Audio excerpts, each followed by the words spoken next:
You're listening to iCommunicate with your host, Mark Altman, on Full Service Radio, AM 830 WCRN. Once again, here's Mark. Welcome back, everybody, to the final segment of the show. I have to admit, I'm a big college basketball fan, and I'm getting super excited for the Final Four. And I'm actually fortunate enough, I'm going to be working with a company out in Minneapolis, and I'm going to be at the Final Four this year. And I am so excited for that opportunity. So anyways, getting back to where we left off, which was I'm feeling a bit disappointed, and how can I be a part of the team? So we talked about the delivery of the message. We talked about expectations and metrics for success. And the final thing for this really is trust. Trusting the process, trusting yourself, knowing that, hey, this is the right thing, and I believe in that. And so it's like I break it down into 3 steps. It sounds so easy, but it isn't, because, again, so much fear, so much thoughts of rejection and disappointment get in the way. And so that's why I'll tell you, I so love teaching self-advocacy and emotional intelligence. And boy, you know, if I walk into a workplace and I was to tell a CEO in most cases, I'm going to teach your employees how to advocate for themselves, he'd probably look at me like I was Dr. Phil. But at the end of the day, self-advocacy means idea exchange, stronger relationships that relate to retention in culture and engagement. So in the final segment of the show today, what I'd really like to talk about is some of the really key things and the key rules when you're collaborating with human beings. And we're certainly talking about it in a professional setting. But frankly, I don't care if you're working on a group project in high school and college. These are general rules of collaboration that are going to elicit the strongest communication results you could imagine. One of them is sharing wins and compliments. Now, I know this might seem generic and trite to a lot of people, but the fact of the matter is, when you get to be an adult, there aren't a lot of compliments being passed around. There are not a lot of opportunities to appreciate the little things.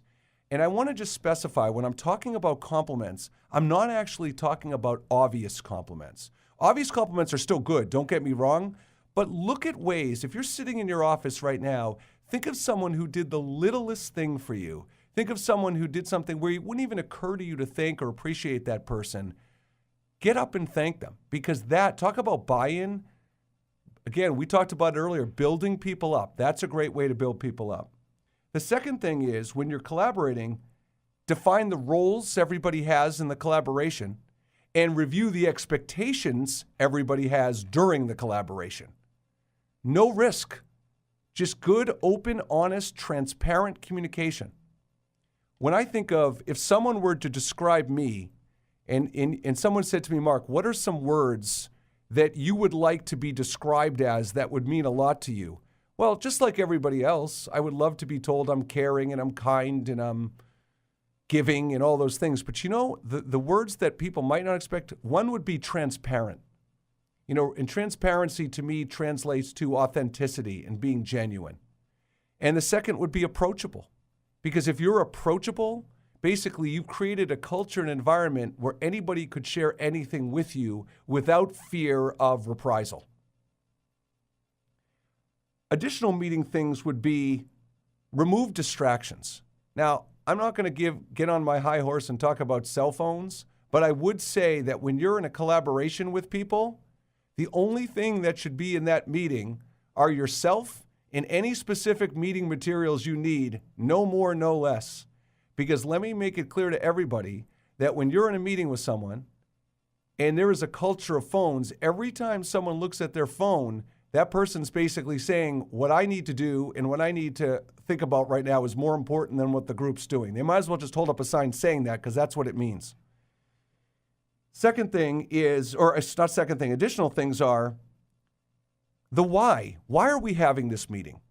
What is the ultimate goal, not only for the meeting, but what is the high-level goal and problem we're trying to solve? Because you might not solve the problem in the meeting itself, but it's clear that the why.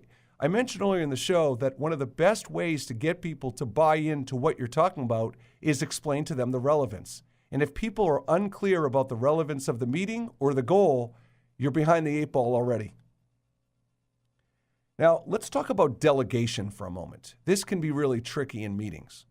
And a lot of times when I hear about departmental struggles or leadership struggles, it's around delegation.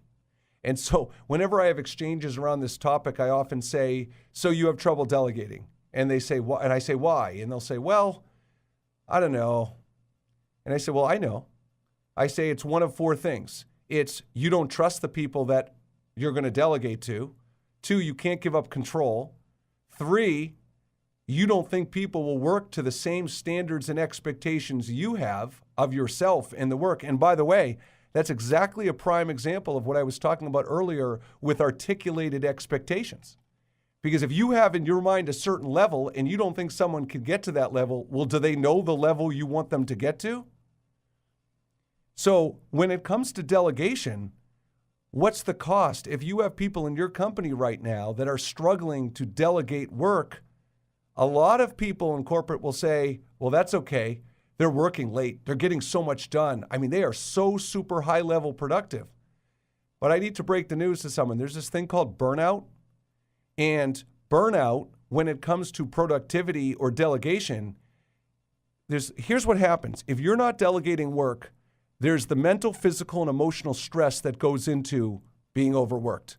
2, if you're not trusting people on your team, then if you have doubts about the people on your team, that's going to be conveyed. I mean, that's going to be obvious. If you're not giving people certain work, especially if it's part of their job or they're thinking they should have that to do, it won't happen. So it can break down the chemistry of the team. It can create physical, mental, and emotional stress and burnout. It can also create problems around engagement because people aren't going to want to contribute and participate if they don't think they're trusted or valued in the first place. So when you talk about sitting in a meeting to collaborate in the importance of delegation, here's what really can play an ugly head. Who's doing the one delegating? And why has that person earned the right to delegate? Is it something being told or something being asked? And then once the delegation tasks are, how do we know everybody feels like they have an equal job or equal share because everybody's so protective of their time?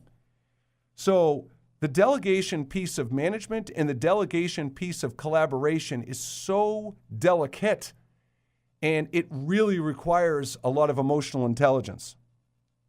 And then let's talk about the final piece for today around this topic, which is consensus. Now, what happens in a meeting, or what happens when there's a collaboration and there is no consensus reached?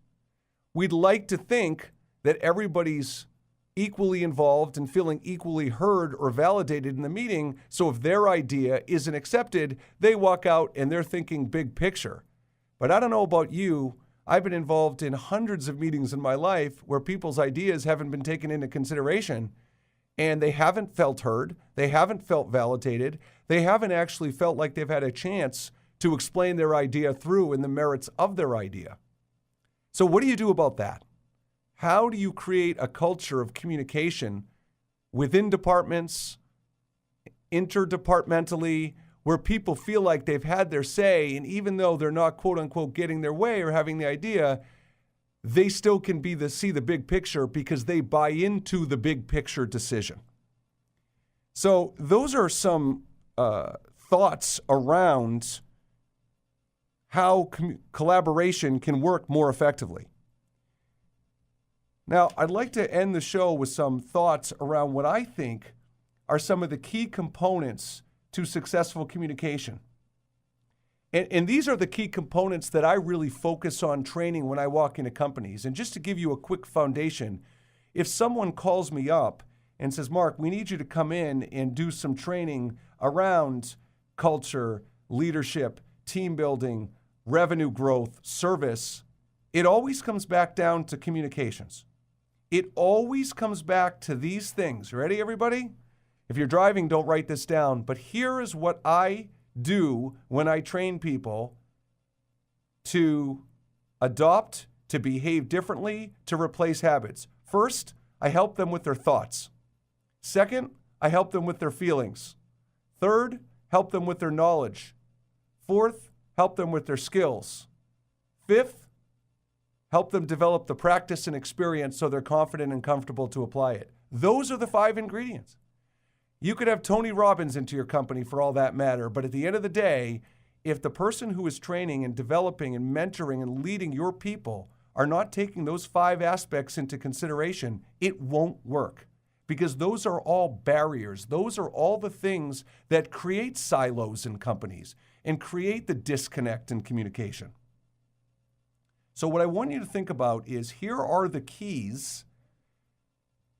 As a final thought today, the 3 biggest keys: perception, self-awareness, know how you are perceived by others, and know how you perceive yourself. Second, triggers. What drives your behavior? How do you react and respond in certain situations? And third, motivation. What is motivating you? What motivates your team? What motivates yourself? What motivates your leaders? And understanding how to uncover people's intrinsic motivators as well as extrinsic motivators. We will look forward to continuing this conversation. I hope you all have a wonderful Thursday, and please stay tuned for our next show. Have a good afternoon. What's that?